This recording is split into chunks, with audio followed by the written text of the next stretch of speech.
ሰበር ዜና ለኢትዮጵያውያን መንገደኞች ዛሬ ታላቅ የምስራች ተሰማ። የአውሮፓ ህብረት ለ2 ዓመታት ጥሎት የነበረውን ጥብቅ የቪዛ እገዳ ዛሬ በድንገት አንስቷል። ይህ ውሳኔ ዛሬ የተላለፈበት ምስጢር ምንድነው?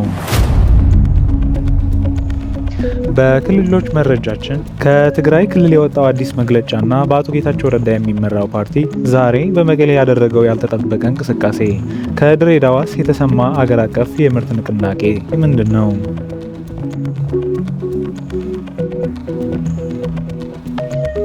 በዓለም አቀፍ ደረጃ ደግሞ የዓለም ጤና ድርጅት ዛሬ ያወጣው አስቸኳይ መግለጫ። የዛሬ ግንቦት 13 ቀን 2018 ዓ.ም እጅግ ትኩስ መረጃዎችን ከነምንጫቸው ይዘን ቀርበናል። ማሳያ ኒውስን ሰብስክራይብ በማድረግ እስከ መጨረሻው አብራችሁን ቆዩ።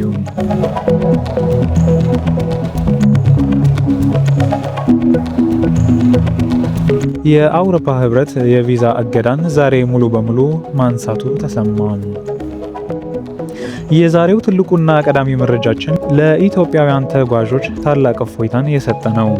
ዓለም አቀፉ የዜና ወኪል ዘ ኢስት አፍሪካን ዛሬ ጠዋት እንደዘገበው የአውሮፓ ህብረት ምክር ቤት በኢትዮጵያውያን ላይ ጥሎት የነበረውን የቪዛ ገደብ ከዛሬ ጀምሮ ሙሉ በሙሉ አንስቷል። ይህ ጥብቅ ገደብ እንደ ኢሮፓውያን አቆጣጠር በ2024 የተጣለ ሲሆን ኢትዮጵያውያን የሼንገን ቪዛ ለማግኘት ረጅም ጊዜ እንዲጠብቁና የነፃ ቪዛ እድሎችን የሚከለክል ነበር።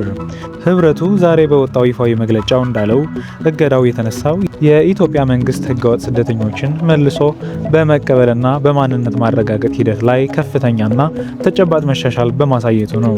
ይህ ውሳኔ ከዛሬ ጀምሮ ተግባራዊ መሆን መጀመሩ ተረጋግጧል። የትግራይ ክልል የውስጥ ፖለቲካና የመቀሌ አዲስ እንቅስቃሴ።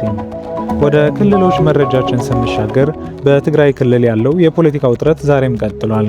አዲስ ስታንዳርድ ዛሬ ይዞት በወጣው ተከታታይ መረጃ መሰረት በክልሉ ታውጆ ባለው የደሞዝ ማዕከላዊ ቁጥጥር ሽግግር ዙሪያ በዶክተር ደብረጽዮንና በአቶ ጌታቸው ረዳ ክንፎች መካከል ያለው የውስጥ ፍጥጫ ዛሬ ከፍተኛ ደረጃ ላይ ደርሷል።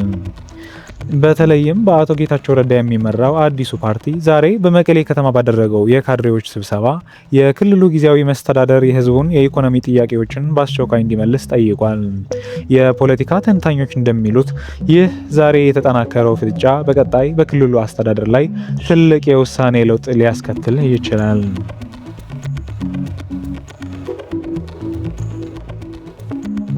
የድሬዳዋ ከጥገኝነት ወደ ምርታማነት ሀገር አቀፍ መድረክ። በሌላ የክልል መረጃ በድሬዳዋ አስተዳደር ዛሬ ትልቅ አገር አቀፍ የፓናል ውይይት ተጀምሯል።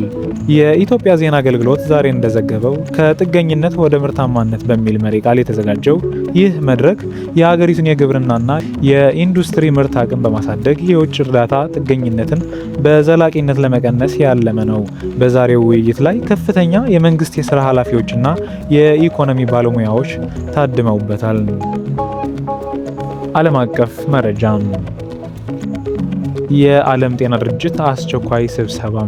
ወደ ዓለም አቀፍ መረጃዎች ስንሄድ መላው ዓለምን ያሳሰበ አዲስ የጤና መግለጫ ዛሬ ወጥቷል።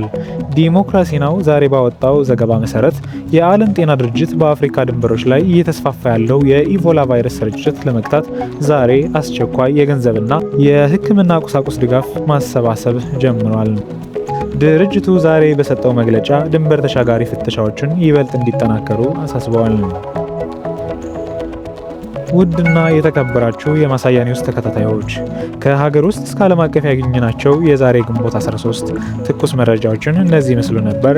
እስኪ እንወያይበት። የአውሮፓ ህብረት የቪዛ እገዳ ዛሬ ማንሳቱ ለሀገራችን ምን ያህል ጥቅም አለው? የእናንተን ሀሳብ በኮሜንት ላይ ያስፍሩልን። ቪዲዮን ላይክ እና ሼር ማድረጋችሁን አትርሱ። ማሳያ ኒውስ ነበርኩኝ። ሰላም ቆዩን።